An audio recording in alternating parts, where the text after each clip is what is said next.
अनंत श्री समलंकृत श्री सद्गुरुदेव भगवान के पावन पवित्र चरणारविंदों में कोटिशय वंदन। आदरणीय विद्वत वृंद, भगवत कथानुरागी भक्त वृंद एवं मातृशक्ति, आप सभी भी हमारे आराध्य के ही अनेकानेक रूपों में विराजमान हैं। अपने जीवन धन की ही ये अनेकानेक आकृतियाँ देख करके आप सबके भी पावन चरणों में मैं प्रणाम करती हूँ। नारायण, बड़ा ही पावन पवित्र मास है। पितृपक्ष का यह पावन अवसर है। आज आश्विन मास द्वितीया का श्राद्ध है। नारायण, श्राद्ध किसे कहते हैं? हमारे वेदों में, पुराणों में, अनेकानेक ग्रंथों में श्राद्ध की परिभाषा बताई गई है। हम लोग श्राद्ध किसे कहते हैं, क्यों करते हैं, कैसे करना चाहिए और किसको किसको श्राद्ध करना चाहिए, ये महिमाएं हमारे वेदों पुराणों में बताई गई है।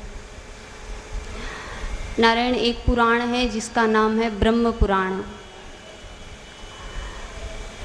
ब्रह्म पुराण के अनुसार हमारे जो पितृगण हैं, उन पितरों को तृप्त करने के लिए श्रद्धा पूर्वक जो कर्म किए जाते हैं, उन कर्मों का नाम है श्राद्ध। आप मनुस्मृति देखिए।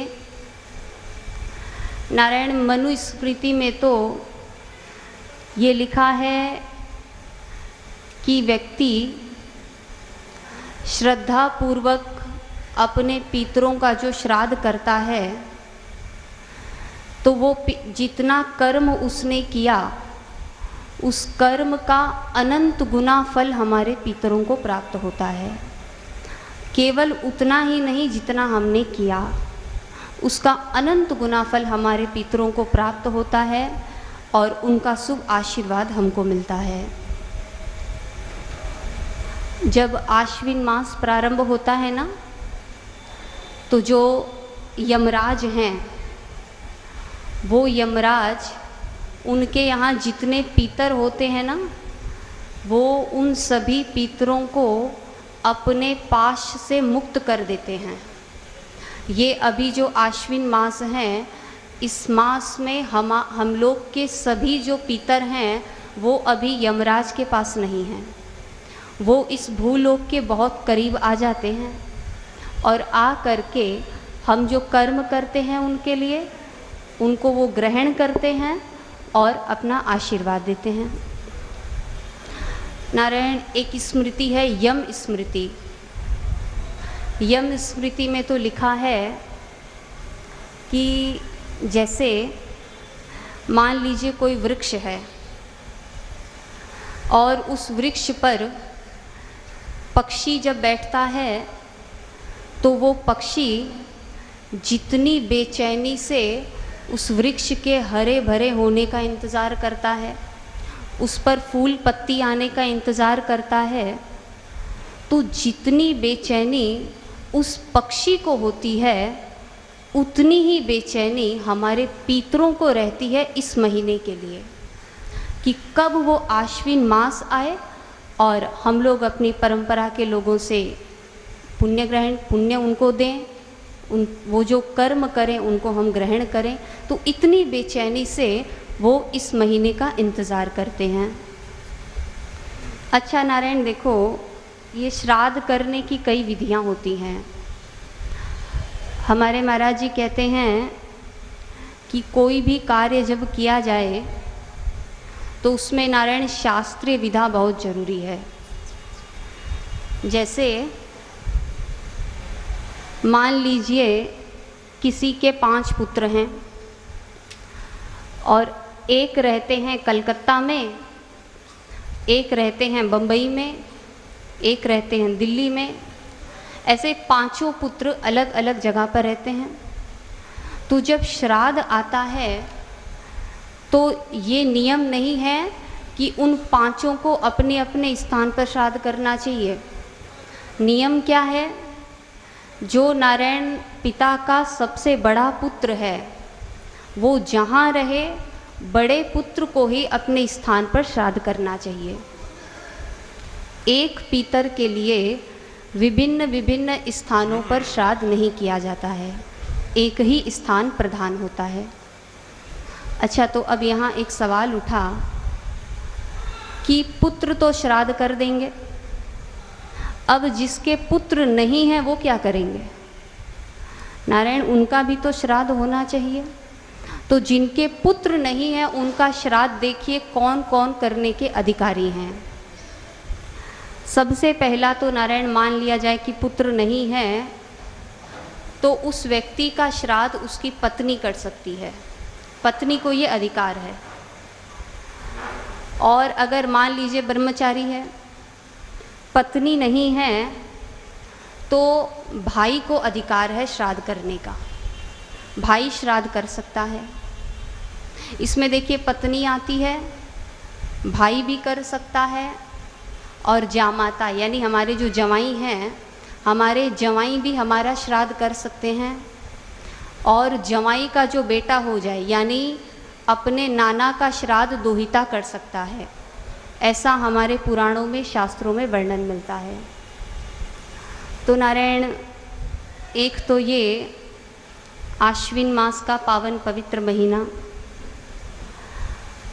और दूसरा साक्षात श्री बैकुंठनाथ भगवान के चरणों में हम सब बैठे हैं। पास में ही माँ काली विराजमान है, पास में ही हमारे गोविंद के चरणों का जो जल है साक्षात श्री गंगा मैया विराजमान है। तो नारायण, ऐसे अवसर जब भगवान की अहेतुकी की कृपा होती है तभी जीव के जीवन में उपस्थित होते हैं। तो ऐसे में हम लोग बड़े सौभाग्यशाली हैं, गोविंद की कृपा के पात्र हैं। तो आइए नारायण, हम इस गाथा में अवगाहन करें, कथा श्रवण करें। नारायण, भगवान को पाने का एकमात्र साधन अगर इस दुनिया में कोई है तो वो है कथा श्रवण। आप कहोगे कैसे? नारायण, आप देखिए, हमारे प्रहलाद जी महाराज ने जिस नवधा भक्ति का वर्णन किया है उस नवधा भक्ति में पहली भक्ति कौन सी है? बोलिए।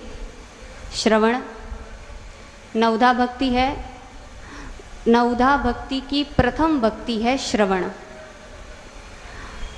अच्छा, आप दूसरा देखिए, हमारे श्याम सुंदर की जो रुक्मणी जी है ना, अच्छा, उन रुक्मणी जी ने श्याम सुंदर से विवाह करने के पूर्व क्या कभी श्याम सुंदर को देखा था? बोलो जी। नहीं देखा था। अच्छा, बिना देखे विवाह कैसे किया? नारायण, ये नारद जी महाराज रुक्मणी मैया के पास जाते थे और श्याम सुंदर की कीर्ति का गान करते थे। तो केवल इनकी कीर्ति को, इनकी लीलाओं को, इनके गुणों को सुन सुन करके ही रुक्मणी जी को इनसे प्रेम हो गया और उन्होंने इनके जीवन में अपना पूर्ण समर्पण कर दिया। तो उसमें देखने की आवश्यकता नहीं है, आवश्यकता किसकी है? श्रवण की। तो आइए नारायण, हम सब भी प्रभु के चरणों में बैठ करके ये कथा श्रवण करें। श्रीमद् भागवत महापुराण हमारे सांवरे सलोने सरकार की वांगमयी प्रतिमा है। वांगमयी का अभिप्राय क्या है? अंगों सहित। इसमें 12 स्कंद ही हमारे श्याम सुंदर के 12 अंग हैं। 12 स्कंद और 335 अध्याय हैं और इस पुराण में 18,000 श्लोक हैं। जब हमारे जीवन धन गोविंद इस धराधाम को छोड़ करके जा रहे थे तो उद्धव जी ने प्रार्थना करी थी कि प्रभु, आपके चले जाने के बाद इस धराधाम पर तो कलयुग का आगमन हो जाएगा और कलयुग के आ जाने के बाद में वो कौन सा उपाय है, वो कौन सा साधन है जिस साधन के द्वारा जीव आपको पा सके। तो भगवान ने स्वयं को पाने का एक साधन बताया है। उसी साधन का नाम है श्रीमद् भागवत महापुराण। उद्धव जी की प्रार्थना से ही हमारे गोविंद ने इस ग्रंथ में प्रवेश किया है। एक एक अक्षर पर श्याम सुंदर और श्री राधा रानी विराजमान हैं। एक भी अक्षर ऐसा नहीं है जहाँ वो दोनों विराजमान न हों। ये नारायण, ये ग्रंथ, ये केवल कोई ग्रंथ नहीं है, ये साक्षात श्री कृष्ण ही हैं। आज भी अगर कोई श्रद्धा से श्रीमद् भागवत महापुराण का पाठ करे तो गोविंद उसको मिल जाएंगे, इसमें कोई शंका नहीं है। निश्चित है, प्रमाण है। प्रमाण है कि जिसने भागवत पढ़ी है श्रद्धा से, विश्वास से, उसको गोविंद मिले हैं। ऐसा इस दुनिया में कोई नहीं है जिसने भगवान की कथा से प्रेम किया और उसको भगवान न मिला हो। कोई न था, न है और न कभी हो सकता है। नारायण, इस ग्रंथ में आप देखिएगा अनेकानेक श्रोता हैं और अनेकानेक वक्ता भी हैं। सुखदेव जी और परीक्षित हम लोग सब सुनते हैं, किंतु उनके अलावा भी कई श्रोता और कई वक्ता हैं। ब्रह्मा जी ने भी भागवत कथा सुनी थी, लेकिन ब्रह्मा जी ने भागवत कथा क्यों सुनी? अच्छा नारायण, देखिए, कथा सुनने का कारण भी महत्वपूर्ण होना चाहिए। ब्रह्मा श्रेष्ठ श्रोता और श्रेष्ठ वक्ता कौन है? देखो, ब्रह्मा जी ने सुनी तो ब्रह्मा जी ने केवल सृष्टि के निर्माण के लिए भागवत कथा सुनी थी। सृष्टि निर्माण के अलावा उनका और दूसरा कोई उद्देश्य नहीं था। नारद जी महाराज ने भी ये कथा सुनी थी सनकादि ऋषियों से, जो ब्रह्मा जी के मानस पुत्र हैं। तो नारद जी ने ये कथा क्यों सुनी? नारद जी का उद्देश्य था कि इस धराधाम पर भक्ति, ज्ञान और वैराग्य का प्रचार हो। भक्ति, ज्ञान, वैराग्य हमारे जीवन में जगे, इसके लिए नारद जी ने कथा सुनी। और एक इसके श्रोता हुए हैं श्री वेदव्यास जी महाराज। वेदव्यास जी महाराज ने ये ग्रंथ लिखा। तो नारायण, वेदव्यास जी ने लिखने से पहले सुना था। उन्होंने क्यों सुना? वेदव्यास जी महाराज का कथा सुनने के पीछे भी एक कामना थी। वो था लोक कल्याण की भावना। वेद व्यास जी ने देखा कि वेद शास्त्र, अगर ये कोई अधिकारी है और कोई अधिकारी नहीं भी है ये वेद पढ़ने के, तो इस बार एक ऐसा ग्रंथ बना दिया जाए जिसको पढ़ने का अधिकार सबको है। किरात हुणांद पुलिंद पुलकसा आभीर कंका यवना खसादय, सभी जिस ग्रंथ को पढ़ सकते हैं। तो लोगों के कल्याण के लिए वेद व्यास जी महाराज ने एक ग्रंथ लिख दिया जो है श्रीमद् भागवत महापुराण। तो उनका उद्देश्य भी केवल लोक कल्याण था। दूसरे हमारे ये 88,000 महात्मा हैं जिनको हम कहते हैं शौनकादि महात्मा। अच्छा, इन्होंने क्यों सुनी? शौनकादि महात्मा, देखिए इनका मुख्य कर्म है यज्ञ करना। ये दिन रात यज्ञ करते हैं और यज्ञ करने के बाद में जो समय अवशेष बचता है ना, उस समय को भरने के लिए ये ऋषि लोग कथा सुनते हैं। इतना ही इनका उद्देश्य है और दूसरा कोई उद्देश्य नहीं है।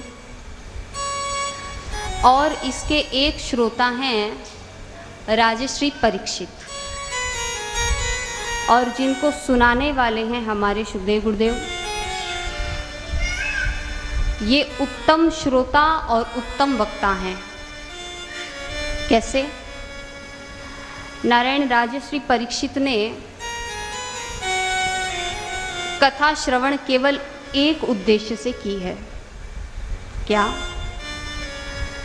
कि हमको भगवान की प्राप्ति हो।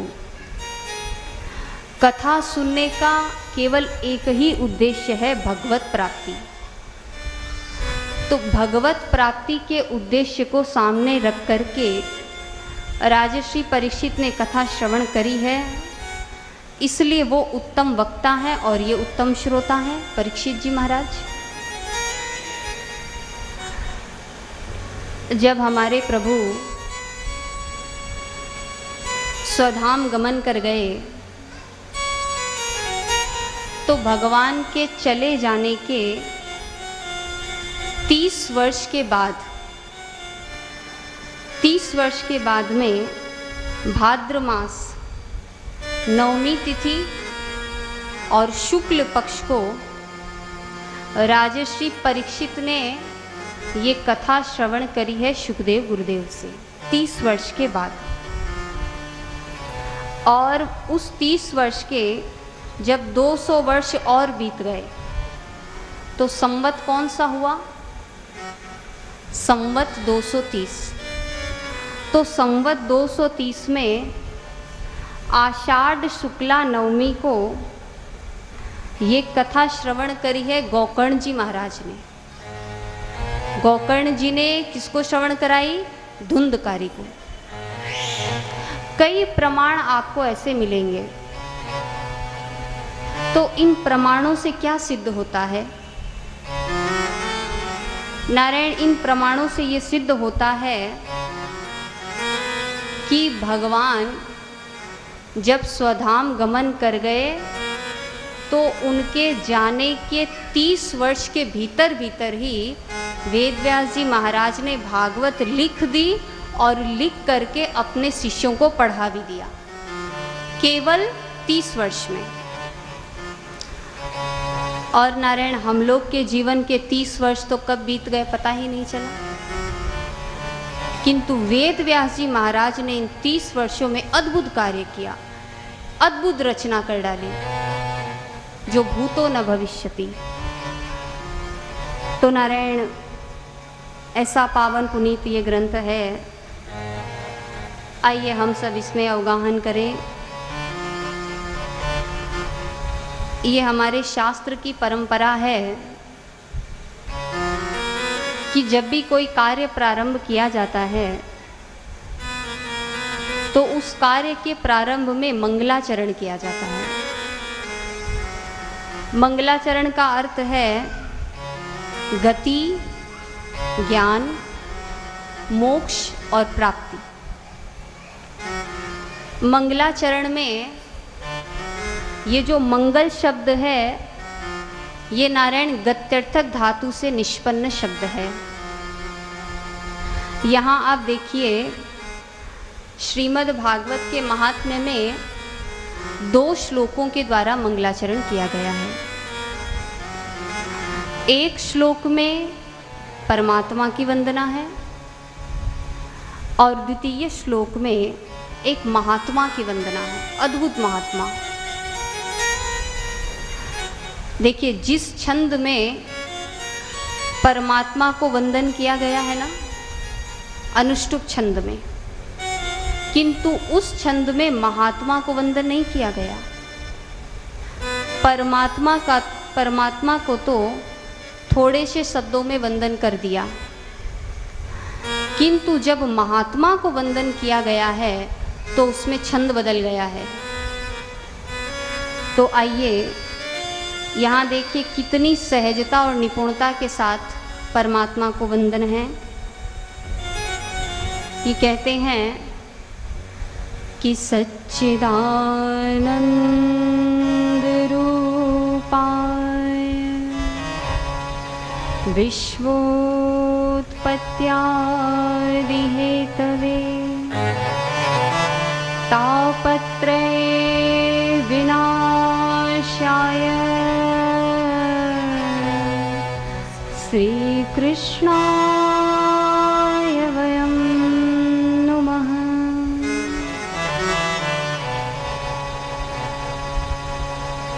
इस संसार में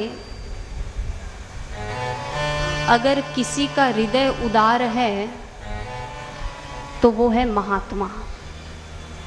कैसे? नारायण देखिए यहाँ स्पष्ट लिखा है श्री कृष्णाय वयं नुमः। नमः शब्द नहीं है, कई लोग उच्चारण में इसको नमः भी कहते हैं। ये नुमः शब्द है। जो नमः शब्द है ना, उसी का वैदिक प्रयोग करके उसको यहाँ नुमः करके बोला गया है। अच्छा, दोनों में अंतर क्या है? नमः भी कह सकते थे। अंतर ये है कि नारायण ये जो नुमः शब्द है ये बहुवचन है। बहुवचन का अभिप्राय क्या है कि हम सब श्री कृष्ण को प्रणाम करते हैं। अच्छा, हम सब कहने का अभिप्राय, जो वक्ता है वो अकेला भी तो प्रणाम कर सकता है ना। तो मानो महात्मा को लगा, वक्ता को लगा कि मान लीजिए कोई श्रोता को प्रमाद आ गया, आलस्य आ गया, तो बाई चांस कोई वंदन नहीं कर सका तो हम ही उसकी तरफ से वंदन कर लेते हैं। इसीलिए कहा कि श्री कृष्णाय वयं नुमः। हम सब भगवान श्री कृष्ण को वंदन करते हैं। अच्छा, तो बोले कि जिन श्री कृष्ण को आप वंदन कर रहे हो उनका थोड़ा रूप तो बताओ। हमने सुना है कि कृष्ण बहुत सुंदर हैं, कुछ रूप बताइए उनका। तो कहा देखिए कितना सुंदर उनका रूप है। सच्चिदानंद रूपाय, क्या रूप वर्णन किया गया है। सत, चित और आनंद स्वरूप परमात्मा है। अच्छा नारायण देखो, सत मने क्या? सत मने जो त्रिकाल में अबाधित रहे। अभिप्राय क्या है? जो सृष्टि बनने के पहले भी था और सृष्टि बन गई तब भी है और सृष्टि नहीं रहेगी तब भी रहेगा, वो है सत्य, सत्य। अच्छा नारायण आप बताओ, क्या जितने हम सब यहाँ बैठे हैं ये सत्य है क्या? बोलो जी। नहीं है। हम सत्य हैं क्या? हम भी सत्य नहीं हैं। इस संसार में देखिए दो ही सत्य हैं और दो ही असत्य हैं। क्या क्या? पहला तो है सत्य। देखिए क्या, इस संसार को जिस परमात्मा ने बनाया है वो परमात्मा सत्य है और ये संसार असत्य है।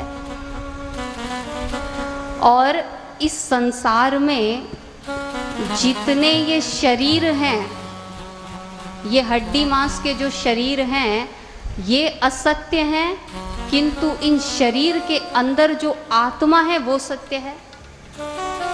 तो केवल दो सत्य और दो ही असत्य हैं, संसार और शरीर असत्य हैं, हमारी आत्मा और हमारे प्राण परमात्मा ही सत्य हैं। तो ये है सत्य। दूसरा है चित्त। चित्त का अभिप्राय है जिसे सम्यक प्रकार का ज्ञान हो। जो ज्ञानवान परमात्मा है वो है चित्त। और तीसरा है आनंद। आनंद तो आप लोग सब जानते ही हैं, जो दिन रात परमात्मा से मांगते हैं वो आनंद है। तो इनका रूप है सत, चित और आनंद। तो बोले कि भैया ये इनका रूप तो बड़ा सुंदर है, किंतु ये काम क्या करते हैं? कुछ काम भी करते होंगे भगवान, क्या काम करते हैं? तो बोले विश्वोत्पत्त्यादि हेतवे। हेतु मने कारण। विश्व की उत्पत्ति, स्थिति और प्रलय के जो कारण है वो है परमात्मा। तो भैया इनका रूप भी बड़ा सुंदर है और इनके कार्य भी बड़े अद्भुत हैं। अच्छा नारायण, आप एक बात बताओ। देखो भाई, जब प्रश्न पूछा जाए तो बोला करिए, आपको भी आनंद आएगा और हमको भी आनंद आएगा। क्यों? अच्छा, आनंद क्यों चाहिए? क्योंकि आनंद स्वरूप परमात्मा की कथा है। अच्छा, अब आप बताओ, भगवान को अंग्रेजी में क्या कहते हैं? गॉड। Spelling GOD, God. तो जी का अर्थ क्या होता है?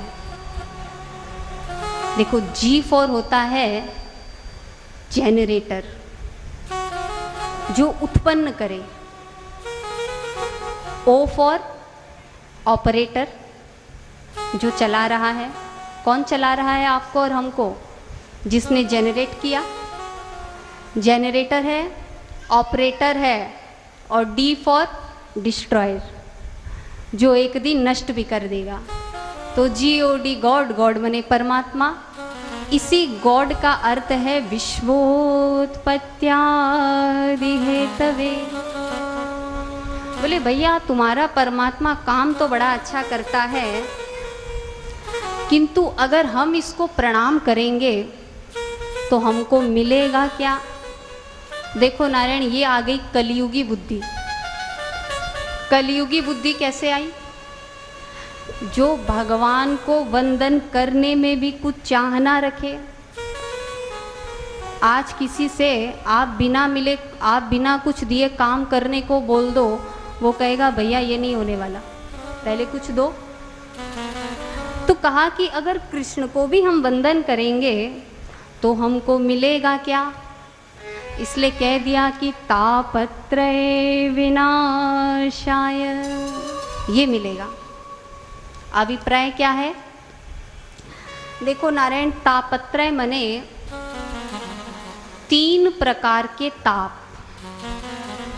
ताप का अर्थ होता है कष्ट, पीड़ा, दुख, क्लेश।